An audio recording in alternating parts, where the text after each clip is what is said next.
Hello friends, welcome to our channel effective study. कल हमने percentage की सीरीज शुरू की थी जिसमें हम टाइप 1 के क्वेश्चंस देख चुके हैं। आज देखते हैं टाइप 2 का क्वेश्चंस और उसकी ट्रिक। तो क्वेश्चन इस प्रकार है, किसी वस्तु का मूल्य पहले 20% बढ़ाया गया और फिर बढ़े हुए मूल्य को 20% कम कर दिया गया, तो वस्तु के मूल्य में कितने परसेंट की कमी या वृद्धि होगी। तो आपको आंसर बताना है परसेंटेज में, साथ ही साथ ये भी बताना है कि कमी होगी या वृद्धि होगी।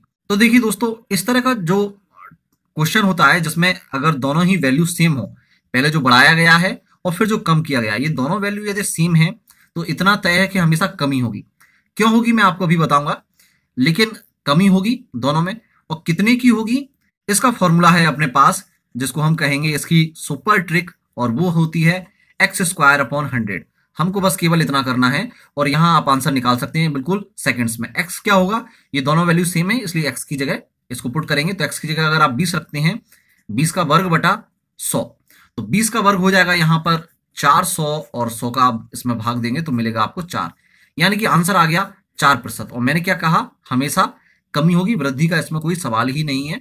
जब यदि दोनों वैल्यू सेम हो और एक बार वृद्धि हो और एक बार कमी हो तो आंसर हमेशा कमी में ही मिलेगा फाइनल। तो आंसर आ गया 4% की कमी होगी। तो ये है इसकी ट्रिक। एक्चुअल में ये जो फॉर्मूला है वो आया कहां से, मैं आपको बता दूं। पहले मैंने आपको परसेंटेज में एक टॉपिक समझाया था, तो उसमें मैंने एक फॉर्मूले का इस्तेमाल किया था।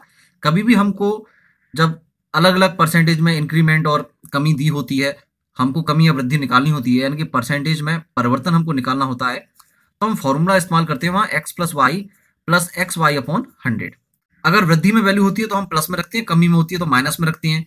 अब इस सवाल में x और y दोनों की जगह 20 और 20 ही रखा जाएगा, दोनों की वैल्यू सेम है, इसीलिए अगर हम दोनों को x मान लें तो क्या हो जाएगा, x+x इंटू एक्स, यानी कि x² / 100। लेकिन एक वैल्यू प्लस में ली जाएगी, दूसरी माइनस में ली जाएगी, क्योंकि कमी हो रही है। तो मैंने बताया था कमी वाली वैल्यू हम माइनस में लेते हैं। तो अगर मैं एक x को प्लस के बजाय माइनस में लूं और +x और -x का मल्टीप्लाई करूं तो वो क्या आएगा, माइनस में आएगा, -x²। तो प्लस के x से माइनस का x कट जाएगा, क्या बचेगा आपको यहां पर -x² / 100। और माइनस चिन्ह क्या बताता है, हमेशा कमी को बताएगा। ये चीज में मैंने आपको पहले बताई थी, माइनस में आंसर आ रहा है तो यहां पर कमी होगी। तो इसीलिए यहां पर फॉर्मूला x² / 100 हो जाता है, और माइनस आने की वजह से हम कह देते हैं कि हमेशा कमी ही हमको मिलेगी।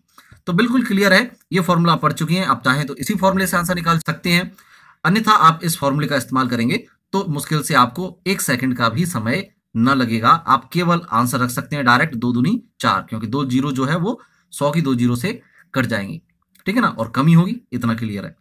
तो ऐसा कोई भी क्वेश्चन हो, मान लीजिए पहले 15% की वृद्धि हो रही है और फिर 15% की जो है वो कमी हो रही है, तो ऐसे सवालों को करने के लिए हमको क्या करना है, x² / 100 का फॉर्मूला लगाना है। तो इसमें हम वैल्यू रखेंगे x² में 15 का वर्ग 225 बटा 100 हम करेंगे, तो 2 जीरो कट के ये दशमलव लग जाएगा, तो 2.25 क्या हो गई, परसेंट की कमी, ठीक है ना। तो एक वृद्धि एक कमी है, तो आसानी से आप निकाल सकते हैं यदि दोनों की वैल्यू सेम है तो उम्मीद है आपको ये ट्रिक पसंद आई होगी।